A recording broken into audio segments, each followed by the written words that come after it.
Alright, so here I ended up wrapping some tape around the shank of the hex drive wrench, and the theory here was that now the little plug wouldn't be able to slide down the shaft of the wrench, and in that way I should be able to exert a little bit of downward pressure on the plug as I was trying to screw it in. So this is where I make my first attempt at trying that new idea, and I ended up discovering that it still didn't really work very well. Part of the problem was now I've got this fuel and fluid all over the Allen wrench, and that made it slick, so the tape kind of just ended up wanting to slide on the shaft of the wrench, and so that didn't work. After a couple of failed attempts at trying to get it screwed in that way, I came up with another idea. I realized that this piece of straw was still hanging around here that I had cut off little pieces of, and I realized that I could make a sleeve just the right length that would slide over the end of the Allen wrench, and I cut it to the exact length so that the sleeve ended up acting as the plastic sleeve made from straw acted as a spacer and kept the little plug from moving up the end of the wrench while I was pushing down.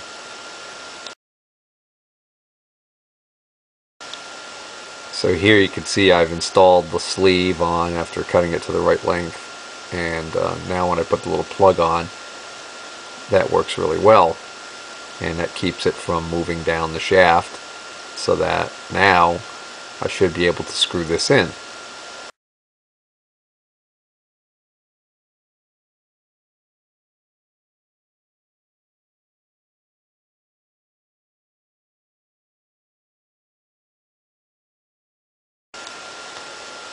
And sure enough, that ended up working out perfectly. I was able to get it to go in on the first attempt.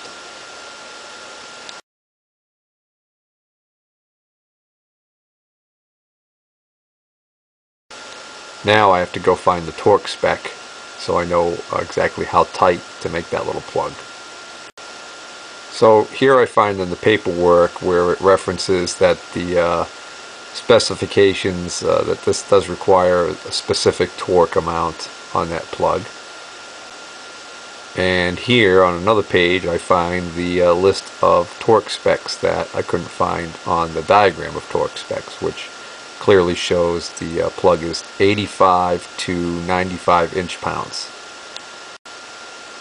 So at this point I had already completed the tightening of it, and I just realized that I hadn't recorded it, so I'm just going back and showing that. Basically I used a hex drive, a little Allen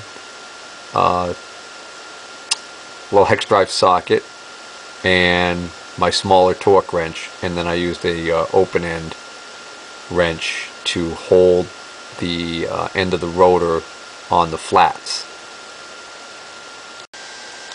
Now I talk about installing the governor weight retainer assembly, and there's only two ways that could possibly go on, and I'm not sure whether or not it's critical which way it goes on, but I did notice that there is a little half moon shaped cutout right on one side only, and when I had removed it originally, that half moon shaped little cutout was on the same side where there's a line right here on the actual end of the rotor.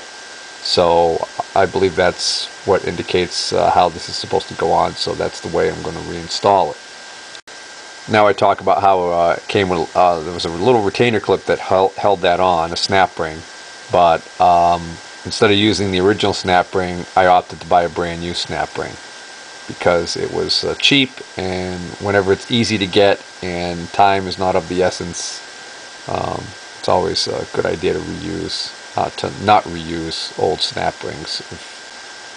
So I'm not sure whether or not it's critical which way this snap ring is oriented, but I do know I probably don't want the open end of the snap ring on the same side as where the open slot is, so I ended up orienting it about 90 degrees away from the slot. Now I install the beveled washer, and I remembered when I took the beveled washer out that the bevel side faced up. I made myself some notes, and based on the videos that I had already made of me taking it apart, I know that the bevel side is going to face up, so I install that now.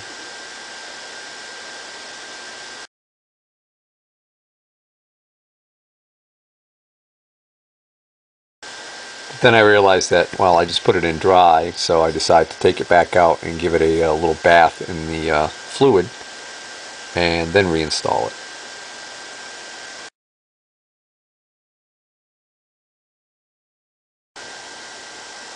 Next, I install the governor weights, and I give each one of those a quick dip in the fluid bath before final installation.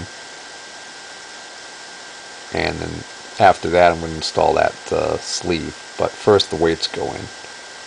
So again, I put one in just to check and make sure things are going in correctly, and then I realized that, oh yeah, I want to give it a dip in the fluid.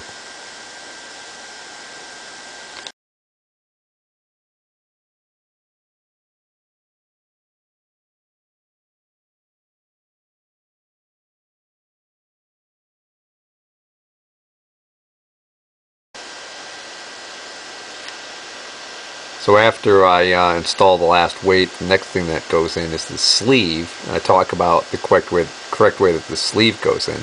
The sleeve has a round side and it has 4 marks on it. And then it also has, on the opposite side, it has 2 flats with 2 marks. And that's the side that faces up. So I noted that when I was disassembling it, so now I know that that's the way that this goes in. And so then I install the sleeve, which is just a matter of lifting the weights a little out of the way and jiggling it down. And that's basically it. Now, in preparation for installing the assembly into the pump body, I talk about how it's oriented, and the actual rotor, the head part, orients itself pretty easily because there are 3 retaining bolts that go in there, but one of them is oversized. So these 2 right here are smaller, and then on the bottom is the larger one. So it's clear which side of the head is going to have to face the bottom. The trickier part is the fact that the cam ring is pretty much free to go in any position it wants, but you have to have it in the correct position so that the threaded hole on the cam ring lines up with the hole on the bottom of the pump. That way you'll be able to get it all locked in. And so it's important to have that cam ring oriented at least close to where it should be when you're sliding that pump body down, so this hole lines up. Otherwise you're going to have problems with reassembly. And don't forget, with that O-ring in there, it's a little bit of a tight fit. So at this point here, I decide I'm going to rotate this cam ring and get it as close as possible to where I think it should be. And it's not lined up perfectly because the 2 holes on the bottom of the pump body are actually offset a little bit. So that's pretty much where I want to have it, but I've got to get that new O-ring installed first. So here I'm talking about how I want to go about installing the O-ring, that I don't want to try and stretch the O-ring over the governor weight retainer assembly because it's got some sharp edges in that might damage the O-ring. So rather than go over it that way, I'm going to go over from the other side. So I'm going to have to carefully invert the whole assembly on the bench, and then I can slide the O-ring on from the transfer pump end of the head assembly and minimize any potential for damage to the new O-ring. So here I am carefully flipping the whole assembly over and hoping nothing falls out, and I do that successfully. And it's going to be a piece of cake now to install the new O-ring from the kit onto the head assembly. And here I slide it down over and carefully get it into position. Got some fluid on the O-ring, and also once I get it into position, I'm double checking and make sure that it isn't rolled a little bit. You know, if it's got a twist in the O-ring, that's going to be a problem when you go to reassemble it. So I just make sure that it's nice and properly positioned and that it doesn't have any twists, and that seems to be all in order. So now I am ready to attempt to install the pump body onto the whole assembly. Now here I take some fluid, and just using my fingertip I run a film of fluid on the inside of the pump housing to give it a little extra lubrication to help it ease past the O-ring without damaging the O-ring. Now I invert the entire assembly again because I need the transfer pump side facing down on the bench in order to facilitate installation of the pump body. And here goes my first attempt at installing the pump body onto the head and rotor assembly. And it is quite a tight fit at the end there where that O-ring is. So a slight twisting motion while pushing down aids in installing the body. The problem is that it has a tendency to rotate that cam ring on you when you don't want it rotating. Okay, just brushed a very thin coat of light grease on the O-ring there. I want to try this again.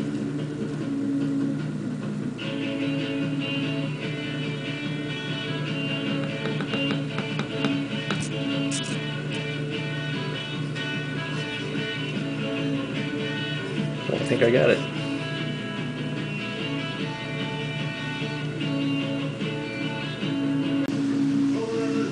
But just as I suspected, now the cam ring's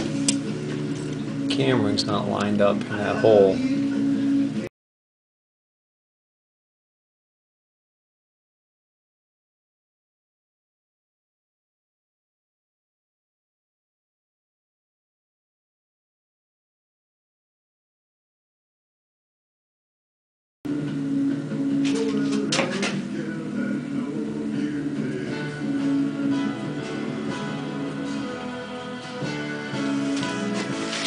I don't think that's working. Alright, come on now. There's got to be a way to make this spin. If I turn the whole thing, will it? No, that's not going to work. If I try and turn the whole rotor in there, all it's going to do is the rotor will turn, but the cam ring might not turn with it. Oh!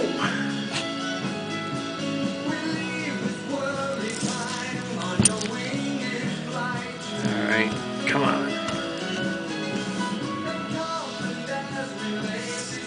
The current time is 10:33. 10:33. Time flies.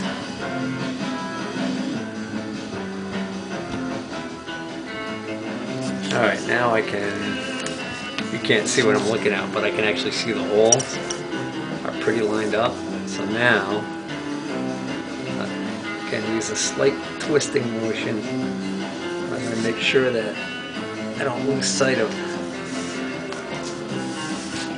that other hole in the cam ring completely.